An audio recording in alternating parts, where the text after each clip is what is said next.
Surviving infidelity. 10 years into the relationship, I found out she was cheating in the beginning. A couple months ago, I, 31 male, found out that my now ex-fiancée, 30 female, cheated on me for most of the first year of our relationship. We've been together 10 years now. We weren't very serious at that time, but we had agreed to be exclusive. It was with her old F-buddy, who she hadn't seen in almost 2 years at that point. He was her high school crush, and while she didn't lose her first time to him, he lost his to her, and he was really her first actual anything. She hadn't seen him in almost 2 years, but apparently, he had been texting her to hang out for months, and she kept saying no, that she was with me, until she eventually gave in. Apparently, he had gotten much better at X, and that ended up being a thing a couple times a month for about 7 months. She only stopped seeing him because she got an STD. I almost always wore protection back then, so I, luckily, never caught it. She said it was because he was more attractive than me, and that she enjoyed the action with him more. He would choke her, and be really rough. The deed was usually in his car at a parking lot somewhere, so it was more exciting, the interesting things he came up with. She also did a lot more intimately with him. In the past, when I would try talking to her about experimenting and spicing things up, she would shut down and refuse to talk to me, or admit there was anything wrong with her intimate life. She'd always say how amazing I was in bed, and that the intimacy was great as is. She would say that there's no point in giving me a handy, because I can get hard from playing with her, and that BJs were selfish, because she doesn't get anything out of it. I told her foreplay is a two-way street, and I loved going down on her and slash or finger her, so she should reciprocate. When I would attempt to just take her and try new positions, or be rough, she would get noticeably uncomfortable, that I went off script doing something besides missionary. Our intimate life was very boring, and almost always missionary for the first 2 to 3 years, despite my efforts. Then one week, like a switch was flipped, it became more interesting and she started to open up. Though, she wouldn't really touch me or initiate it, until about 2 years ago when she had something of an actual awakening. Our bedroom life has been amazing since, and other than pretty typical ups and downs, our overall relationship has been very good. I found out about everything back in mid-October after a drunken slip of the tongue. I was optimistic at first that we could work things out, and I could get over it. I told her that she just needed to be open and honest with me, and just tell me the full truth. But she started drip-feeding me information, telling more lies and half-truths, as well as trying to make excuses, shift the blame, and downplay her actions. After a week, I had her go stay with her brother. Things kept getting worse, and I broke up with her around Thanksgiving. We both started going to therapy, and barely spoke most of December. Now she wants to try couples therapy, to fix the relationship. When we were talking the other night, she said that she didn't feel guilty or regret sleeping with the other guy, until we broke up. That since it was a casual relationship, and I was open about not being interested in anything serious, she didn't view it as cheating. But now, she understands how hurtful and selfish her actions were, and that she should have been honest with me. She has since said that she did regret sleeping with him, but had just forced herself to not think about it for so long, that she forgot how guilty she felt. I have a hard time believing her. I don't really trust anything she says. It feels like she's just terrified of being alone, and just trying to string me along to get things back to normal. Since we started talking and seeing each other again around New Year's, she's seemed genuine and sincerely regretful. She's making much more of an effort to work on herself and do more things for me. But, I don't really want to give her the benefit of the doubt that this effort will stick, because it's so hard to trust her. I think I would be okay if the relationship ends, but I also don't want to walk away from a 10-year relationship still in love with her. I was so excited to be married and ready to spend the rest of my life with her. Edit, she caught the STD early and it's been long gone. I've been tested a few times over the years just because, and have never had anything. I've been doing individual therapy since we broke up right before Thanksgiving. Now for the top advice. Aw man, what a thing to find out. The cynic in me has to ask, what do you suppose happened 2 years ago when she had the actual awakening? Was it the result of an affair? Was she all stirred up by another man? Have you asked her what happened? She only stopped seeing the other man because she got an STD. My, how romantic for the two of you. And now she sees how it was wrong to sleep with another man and get an STD while dating you for 7 months? That is some serious lack of empathy, lack of kindness, just nasty behavior. She said it was because he was more attractive than me, and that she enjoyed the intercourse with him more. Okay, are you trolling? She actually told you this? 100% not trolling, she actually said that. I was a late bloomer, and I'm definitely a lot more attractive now than I was at 20 or 21. She said that because I was bigger, nothing special, she would get sore, and couldn't enjoy rougher action with me, like with him. The actually awakening 2 years ago was because she ended up enjoying backdoor. We had tried it a few times years before, but she was very meh about. So, I showed her the X subreddit, and had her read some articles. We started really slow with toys and she ended up really enjoying it. We were already pretty active in our intimate life, but that just kicked her into overdrive and we get up to all kinds of stuff now. Jesus, you were going down on her. Get tested for HPV, that stuff causes cancer. That is serious. Kick her the hell out. You know what's going on here. She doesn't regret the affair, she just doesn't want to lose you too. All she learned is she will need to hide it better. You should have zero faith that she will be loyal, and under no circumstances should you marry her. She failed the wife test miserably. If you marry her, you will only find it even harder to separate when she does this again. Cheaters all have common traits. It begins with selfishness and ends with words. When I say it ends with words, I mean that they will say anything they think will manipulate you to satisfy their selfish desires. She has spent 10 years learning about your desires, weaknesses, and triggers, and she will use all of this knowledge to get you exactly to this point. That point being, you doubting your decision to leave her. She will say it was a mistake and she has grown, and you can now trust her because she has changed. There is nothing in your story to suggest she has anything to offer in the form of reconciliation, that is anything more than words of a cheater and liar. Step carefully into this minefield. I actually have said that to her many times since all this started. Now for the next story. Wife of 5 years cheated and now I feel absolutely nothing for her. Nothing. And that scares me. Here are the key details.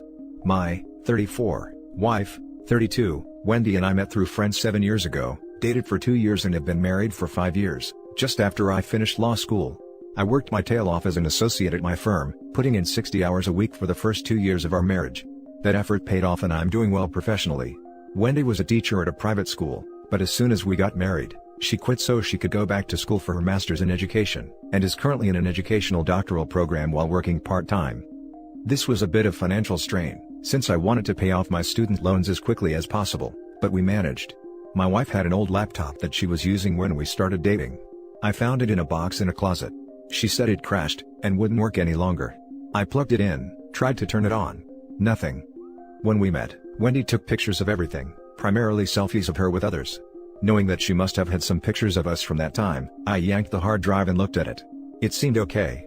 The problem must have been somewhere else. Wanting to surprise her with pictures of when we first started dating, I waited until she left to go visit her sister before I plugged it into a SATA cable connector to my PC. There were pictures there. Plenty of pictures.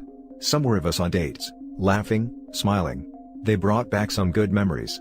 But there were also others of her with different people. One person in particular I remembered. His name was Bob, and Wendy had dated him before me.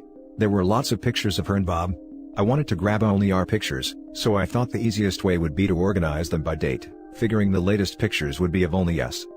But when I clicked them by date, a lot of her pictures with Bob were jumbled up with pictures of us.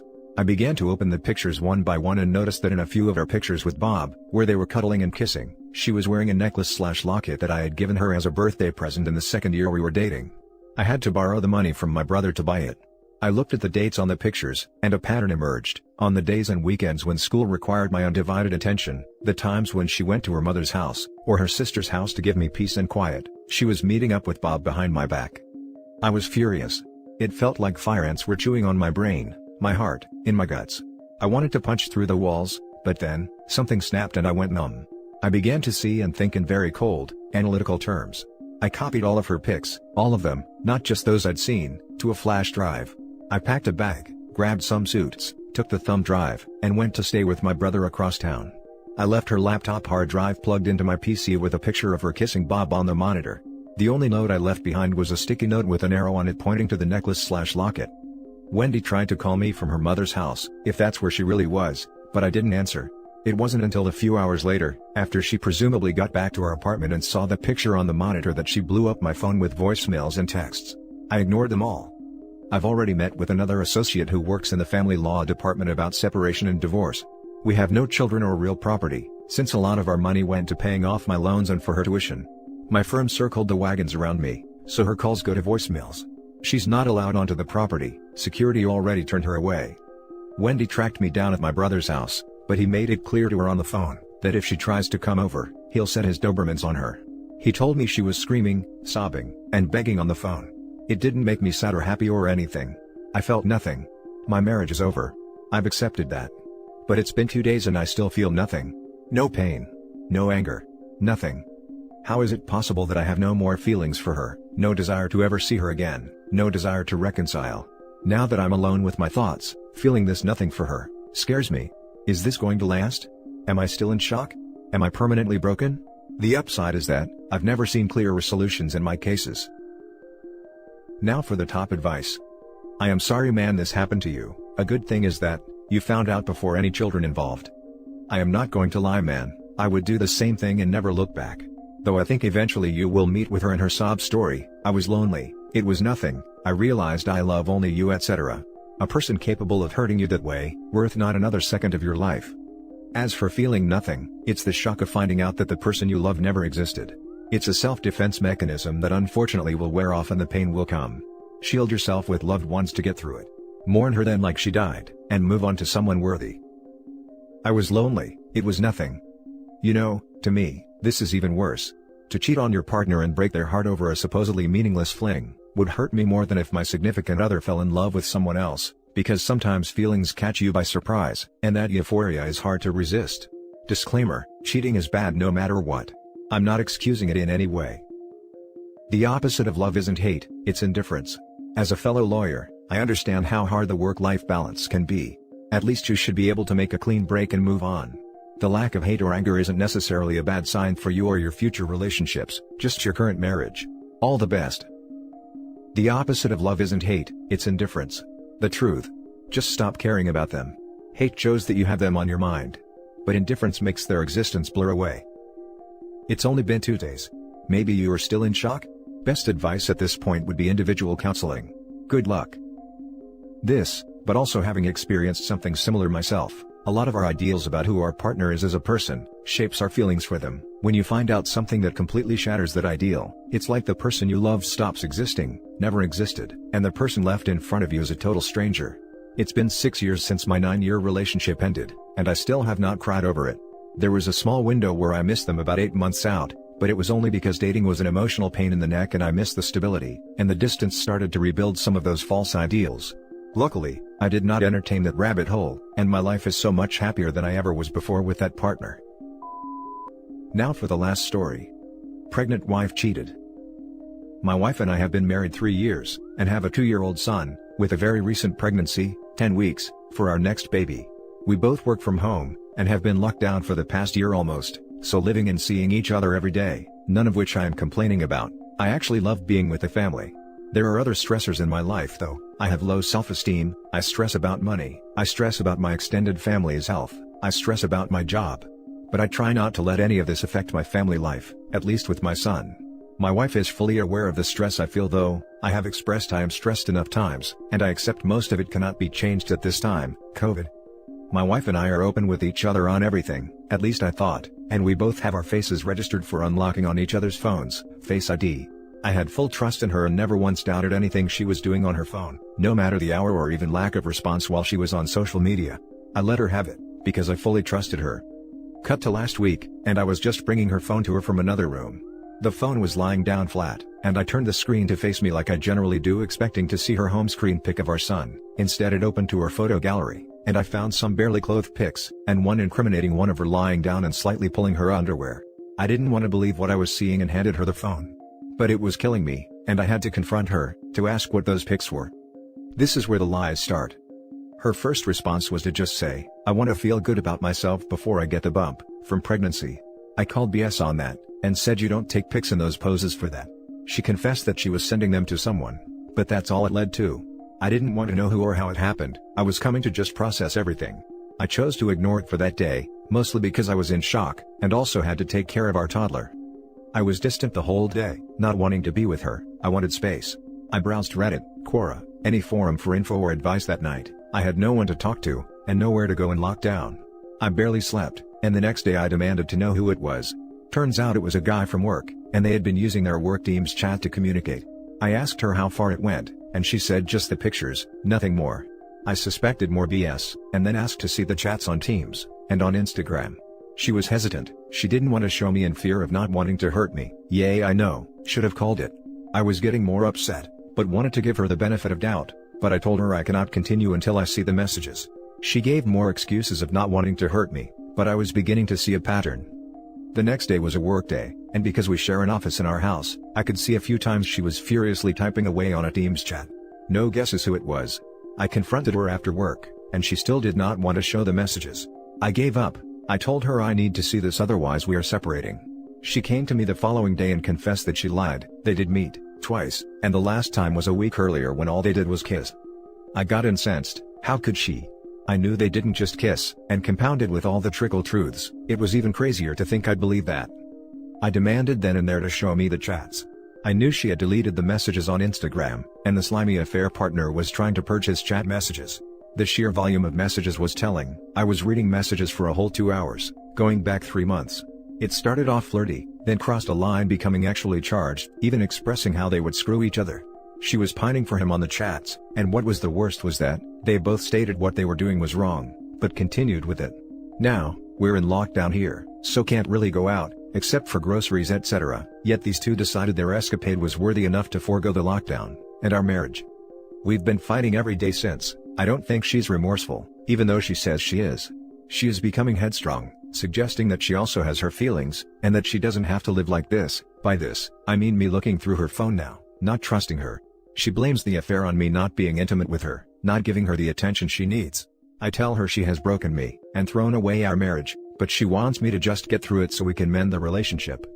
Writing this down, it feels like I am being a chump and taking all this. Maybe I am just weak, but I am scared of how our children will be as I love them so much.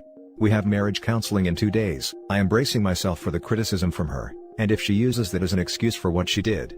I need some guidance on what to do. Should we separate?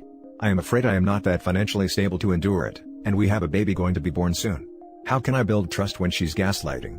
Sorry if this is long, I have no other outlet for my grief. Now for the top advice. I'd hope the child is yours, because it just seems to close for comfort. Once all trust is lost, you need to move on, sorry. Or, start the arduous journey of reconciliation. However, your wayward wife has to feel remorse in order for reconciliation. 1. Get STD tested. 2. Scrap couples counseling. Get individual counseling. 3. Read the book, No More Mr. Nice Guy. 4. Get DNA test done on your kid. If possible, for current pregnancy also. 5. Tell her you need to separate right now. 6. Read article on doing 180 and surviving infidelity.com. 7. Don't leave the house. 8. Keep the evidence as your insurance. 9. Tell her you are going to talk to a lawyer and do it. These are the steps you should start with. And remember, you can stop a divorce if you think she is remorseful enough to be taken back. Right now, she is blaming you for her affair, which is blame shifting. Try to understand, you did nothing to cause her affair, and it was not a mistake. She willingly scripted and executed the affair process. Good luck. I would just like to add, they both even admitted what they were doing was wrong. There is a non-invasive paternity test that can be done, now that she is over 8 weeks. And I would advise her HR department of the affair, as they were sharing nudes or at least actual messages through team chat. Also, if he is married or in a relationship, his significant other should also be told. Get a DNA test first. 2. One for the unborn baby and another for the already born one. And that's it for this video guys. If you have thoughts to share, leave a comment below. Don't forget to hit like and subscribe if you like this content. I'll catch you in the next one. Good day everyone.